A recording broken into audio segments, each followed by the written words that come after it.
Oh, t'es pas tout seul, bien-aimés frères et sœurs. Le bondi d'Emmanuel Macron interdit à l'Union, à l'Iran plutôt, de sortir du traité de non-prolifération nucléaire. Yeah. Un État souverain, vous dites qu'il n'a pas le droit de sortir, alors que ce traité-là, son article 10, vous donne justement ce droit-là.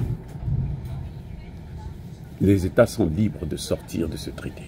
Il suffit de dénoncer le traité, vous sortez. Trump est sorti de l'OMS, non? Qui a bougé? Qui a dit quoi que ce soit? Pourquoi on n'a pas dit non, tu ne sors pas? Parce que c'est la santé mondiale. Les amis, Trump est sorti de l'OMS. Le même jour, hein, il a prêté serment. Là. Il dit l'OMS est fini. L'Organisation mondiale de la santé. Il dit c'est fini, je ne veux plus entendre parler de ça. Est-ce que quelqu'un a dit un mot? Et alors? Donc pourquoi? Lui, il veut sortir du traité. Emmanuel Macron dit que ce sera dangereux pour la sécurité internationale. Mais justement, la sécurité internationale, qui a vendu la mèche? Le directeur de l'agence là, qui est en train de se battre pour qu'il puisse revenir en Iran le plus rapidement possible. Ce putain de directeur là, cet autre scientiste à la con, corrompu de son état, il a bien dit que l'Iran, depuis les accords de 2015, a respecté les accords et les inspections de l'AUE. L'Iran a respecté ses engagements. La communauté internationale, les puissances occidentales n'ont pas respecté leurs engagements. Pourquoi je dis ça?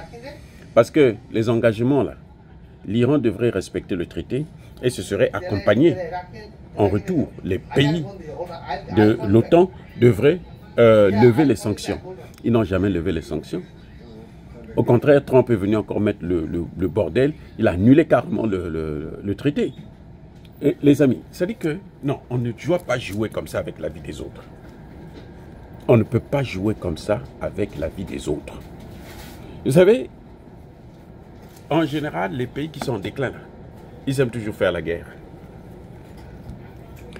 Quand l'Amérique a obtenu son indépendance le 4 juillet 1776, l'Angleterre a déclaré la guerre. C'est ce qu'on appelle la guerre de l'indépendance. Et l'Amérique a gagné cette guerre.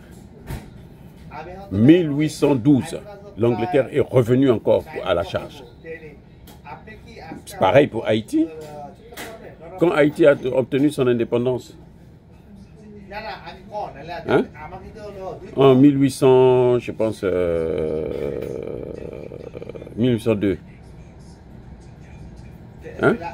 Qu'est-ce qui s'est passé? La France n'a pas fait la guerre? Ce n'est pas par la guerre? Et quand ils ont obtenu, qu'est-ce qu'ils ont fait? Ils ne sont pas revenus après? Napoléon est revenu encore. Voilà le principe même de puissance en faiblesse. Quand les puissances déclinent, elles font toujours la guerre. C'est un signe qu'ils veulent la guerre. Je vous avais dit non, qu'ils voulaient la guerre. Ce putain de directeur de l'agence de l'énergie atomique qui lèche les fesses des Occidentaux là, il n'a même pas condamné. Il n'a même pas condamné.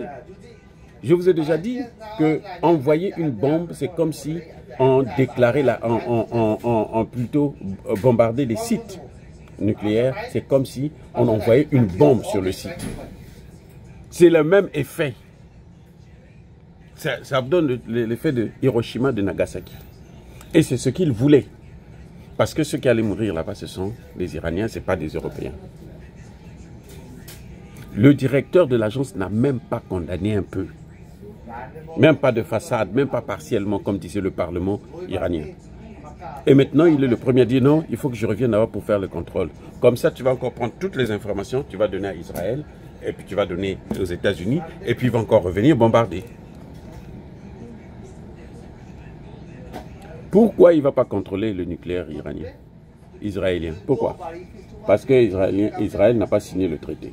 Alors, donc, l'Iran aussi, pour éviter les tracasseries. Parce que de toutes les façons, les sanctions sont là. Il ne peut pas faire autrement. Il est en train de se développer avec les sanctions. Qu'est-ce qu'ils vont faire? la solution, c'est sortir aussi du traité. Comme ça, ils s'en quittent. Maintenant, s'ils veulent se battre, ils vont se battre tous les deux avec les mêmes armes. C'est ça le problème. Pourquoi? C'est-à-dire que, vous savez, je vais vous dire une chose. Tous ceux qui ont négocié avec l'Occident ont été littéralement neutralisés. La négociation pour eux, c'est la recherche d'un moyen de vous affaiblir pour vous abattre.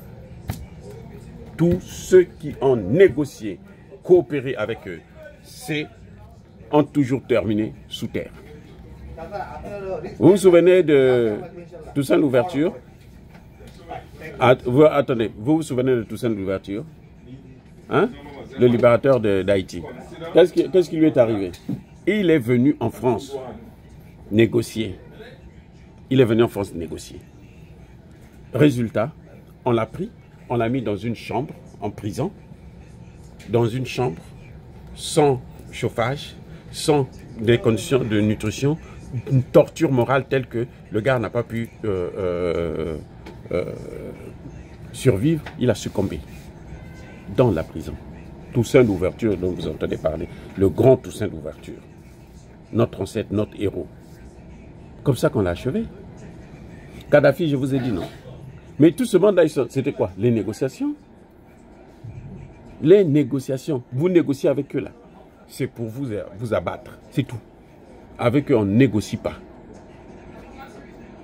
On s'éloigne d'eux.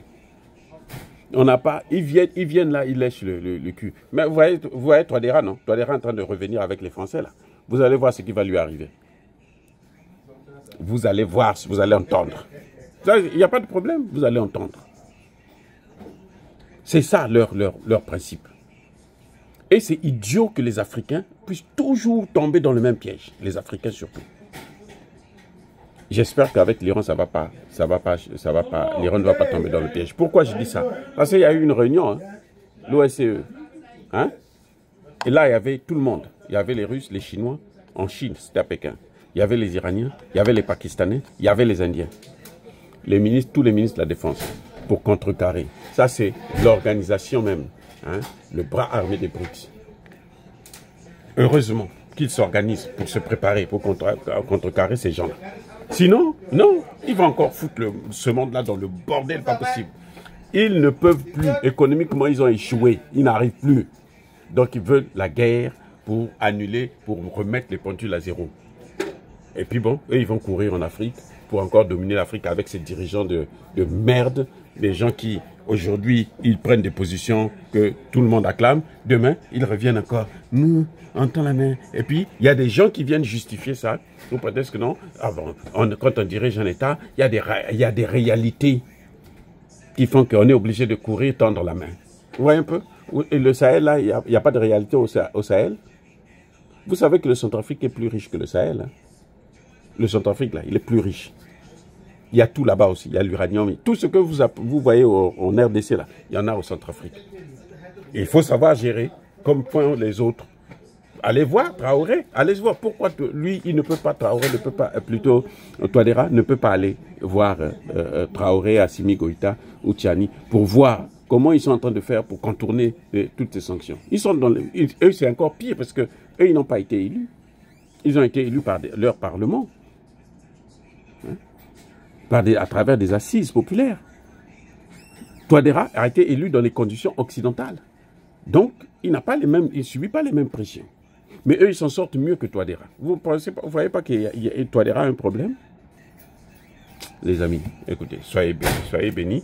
En tout cas, nous comptons sur l'Iran pour que l'Iran puisse maintenir sa position et ne pas baisser la culotte. Sinon, on va la battre, c'est tout. On va l'écraser. Ça, c'est clair et net.